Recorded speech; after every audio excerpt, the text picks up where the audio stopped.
Izi mbuto nazo ziri mu zibagiranye, usanga abenshi bazifite mu busitani bwabo ariko ntibazirye, ugasanga zaribwe n'inyoni, mbese ukazisanga hasi cyangwa se ugasanga bazifashe nabi cyane, zirera utuntu duto cyane, ugasanga wenda ntibagira ngo ziraribwa cyangwa se ntibazi ko ari igiti ushobora kwitaho kikera utubuto tunini nk'utu ngutu. Nk'utu ngutu urabona ukuntu tumeze, bazitaho cyane, zeze tunini.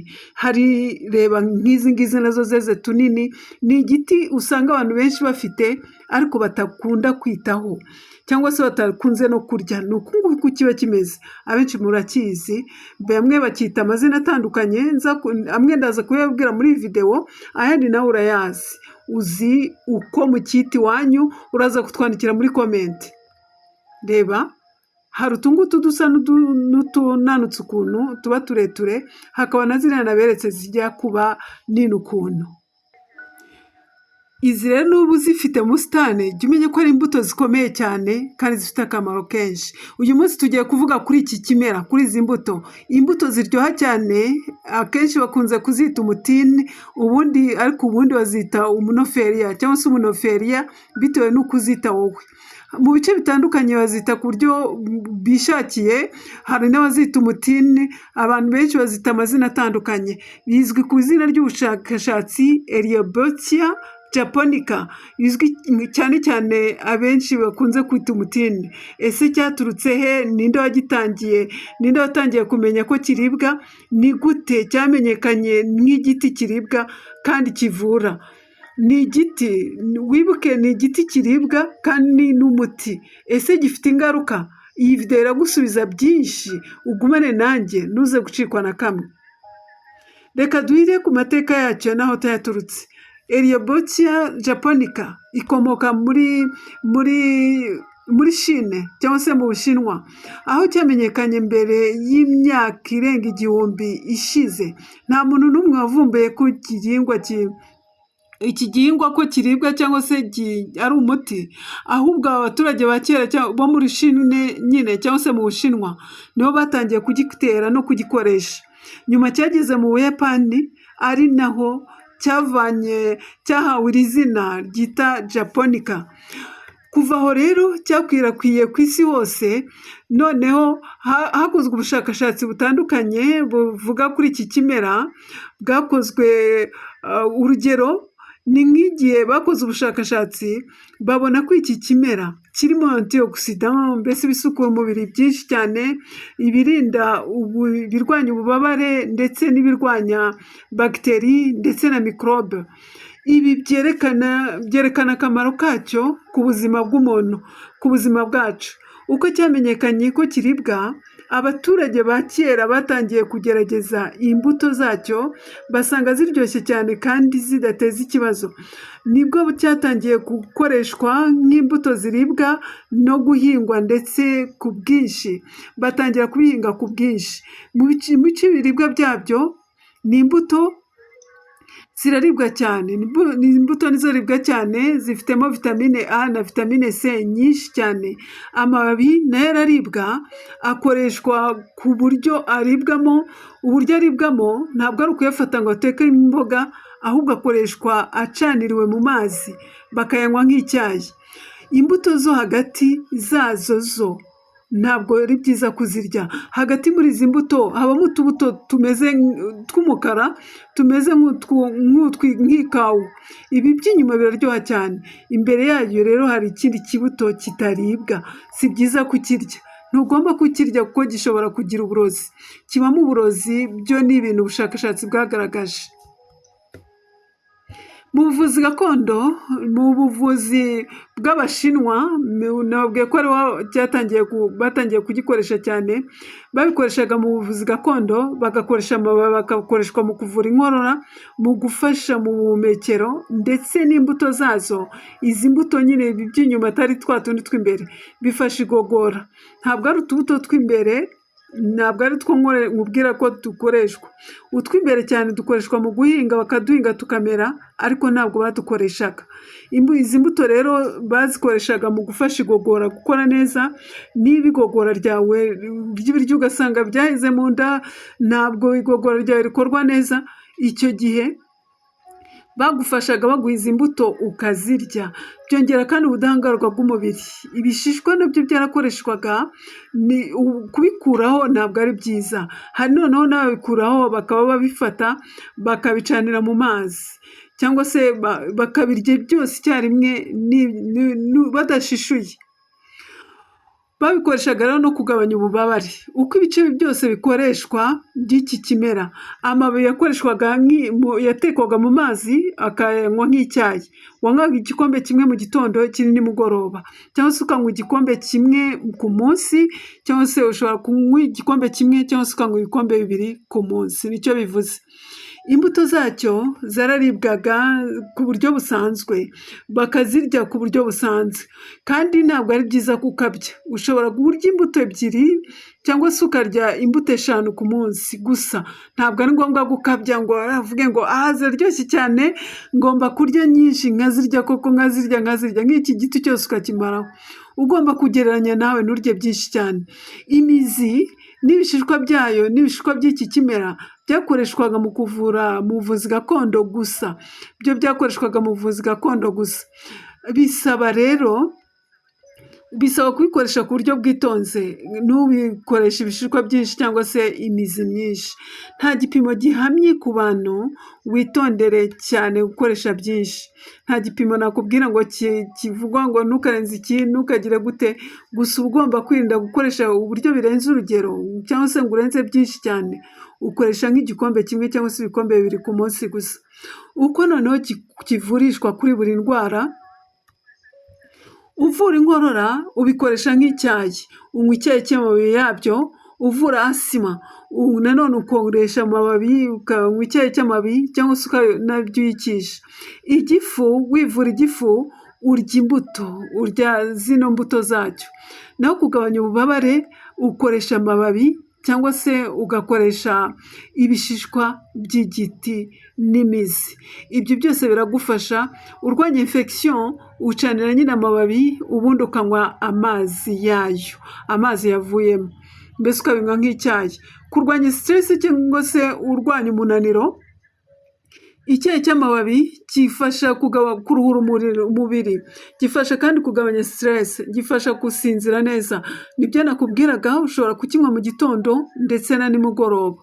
Niba udashoboye kubinywa kabiri, wakinywa nimugoroba kugira ngo gifashe n'ibyo byose, kurwanya stress, gufasha gusinzira neza ndetse no kugabanya umunaniro nyine. Icyitonderwa: ntukarye utubuto tw'imbere. Ndaza kutukwereka wenda nindangiza. Ntuze kurya utubuto tw'imbere muri izi mbuto. Ntabwo ziribwa, zishobora kuba uburozi. Ntukarye nyinshi cyane. Icya gatatu, utegura amababi neza igihe ugiye kuyakoresha. Icya kane, wirinde gupfa kwivura uko ubonye gusa. Ushobora no kugisha inama abaganga cyangwa se abamenyereye iby'ubuvuzi bwa gakondo. Abadakwiye gukoresha noneho iki kimera, izi mbuto, ni bande? Aba mbere ni abana bato cyane, aba kabiri ni abagore batwite, mbese utagishije inama muganga. Ugomba kubanza kugisha inama muganga.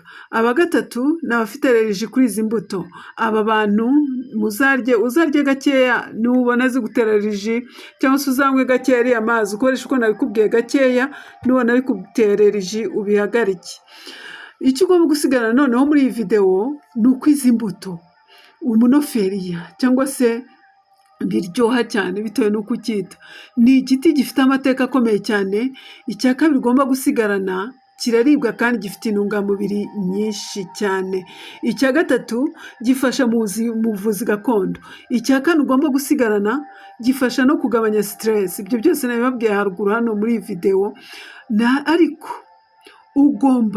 kigomba gukoreshwa witonze. Si umuti wemewe na muganga ngo ujye kwa muganga ngo babwire ngo munyandikire umunoferiya ngo bawukwandikire. No, ibyo ntabwo babigukorera. Ubuzima bwawe ni ingenzi cyane. Banza ugishe inama muganga, cyangwa se ugishe inama inzobere mu miti gakondo. Iki kimera rero niba ugifite mu busitani tangira ugikoreshe, tangira ukoreshe ibice byacyo byose birafasha, nakubwiye icyo bimaze. Imbuto nizera uzirye, ntukazirebere hariya gusa uzamutse ngo zigwe hasi cyangwa se inyoni zizirire. Ugomba kwirinda kuzangiza. Nubwo nakubwiye ngo kwa muganga ntibashobora kukwandikira iki giti, ariko bashobora kukubwira ngo ujye urya imbuto. Izi mbuto rero nazo ziri mu mbuto zifite vitamine A na vitamine C, nk'uko nabikubwiye haruguru, zifite vitamine C nyinshi cyane kandi na vitamine A nyinshi cyane, byo ubushakashatsi bwarabigaragaje. Ugomba rero gutangira kujya ugikoresha kuko wumvise ko gifite akamaro gakomeye cyane. Iki giti cyitwa umunoferiya cyangwa se bacyita Eriopia japonica nk'uko nabikubwiraga haruguru. Ndaje nkwereke twa tubuto tw'imbere ugomba kwirinda kurya mu buzima bwawe, ntuzaturye. Reba uko tumeze twose, urya turiya tubuto, urya utu tubuto gutya, ukaba wabitonora ukabirya, cyangwa se akenshi icyiza ni ukuzoza neza, ubundi ntutonore kuriya, ukazifata uko zakabaye ukazirya. Igihe wabyogeje neza ni byiza cyane, ntabwo igishishwa cyacyo gikomeye cyane, ushobora kukirya kandi ukaba wagikanjakanja ukakimira. Wacyogeje neza birumvikana. Uzisarura zeze, ntabwo uzirya ari mbisi zikiri icyatsi, uzisarura zarabaye umuhondo, warangiza ukagenda ukazirya. Utubuto rero ndaje nukwereke, ni utungutu ni ukunguku tuba tumeze. Reba utubuto ni ukunguku, reba utubuto tuvuyemo. Mu rubuto rumwe hakunze kubamo utubuto dutatu, akenshi tuba ari dutatu turimo, ugasanga urasatuye nk'ukunguku hakavamo turiya tubuto. Reba watubonye tujya kumera nk'ibishyimbo cyangwa se tukajya kumera nk'ikawa ukuntu, hari igihe havamo dutatu cyangwa se hakavamo tune. Reba utuvuyemo muri iki ni dutanu. Utungutu rero nitwo batera tukamera, cyangwa se ukaba wakata tije cyangwa se agati ka kiriya giti ukaba ari kutera. Mu kanya ndakwereka ukuntu ubitera bigahita bimera. Niba utagifite wenda wowe wifuza kugitera, ni ukunguku wabigenza. Aho kiri ushobora kugenda ugasarura imbuto zareze, zarahishije neza, ubundi ukavanamo utubuto nk'utungutu. Reba ukuntu tumeze ukadutera. Utungutu rero nitwo ugomba kwirinda kurya kuko dushobora kuba turimo uburozi, ubushakashatsi bwarabugaragaje. Ugomba rero kwirinda kuburya gutya. Reba ushobora kubutera gutya nka kuriya, cyangwa se ugashyira ahantu nko mu gihoho ugashyiramo kakazamereramo, ukazavanamo igiti ujya kugitera. Reba komeza urebe niba ushaka kwiga kubitera. Utungutu reba ni utungutu bakubuzaga kurya, ntabwo bashaka kuturya rwose turiya tuntu.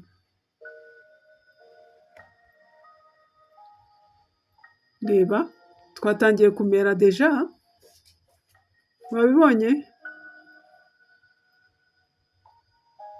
Komeza urebe kuko ndumva nta byinshi ngomba kukubwiraho, wowe komeza urebe ukuntu tumeze n'ukuntu ugomba kudutera.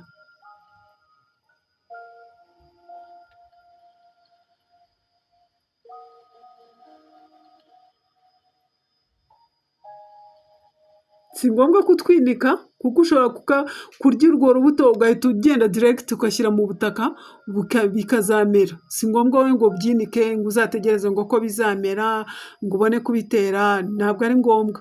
Abantu babitera ku buryo butandukanye kandi bikamera. Nakubwiye ko hari igiti utera kidakenera protokole nyinshi, mbese kidakenera kucyitaho cyane ku buryo nk'ibindi biti bijya bikabya, ahubwo uragitera cyamara kumera cyarafashe, ubundi kigatangira kikazana indabo nziza, ubundi kikazana n'imbuto.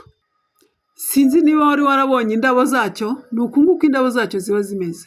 Ugiteye mu busitani bwawe ubona ari igiti kizana indabo nziza, gihumura neza, indabo zihumura neza, zikurura utunyoni, zikurura utuntu twinshi mu busitani bwawe. Ariko icyo utari uzi ni uko ari n'umuti kandi gifite n'intungamubiri nyinshi cyane.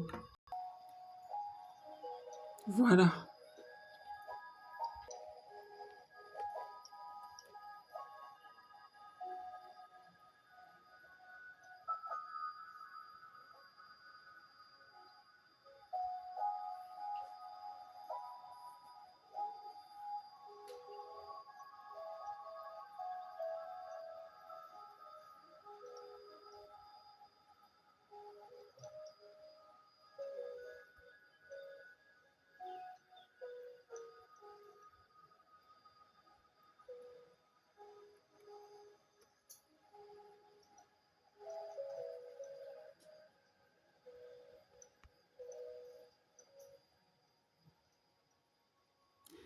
Voilà, ibiti byawe byabonetse ngibi.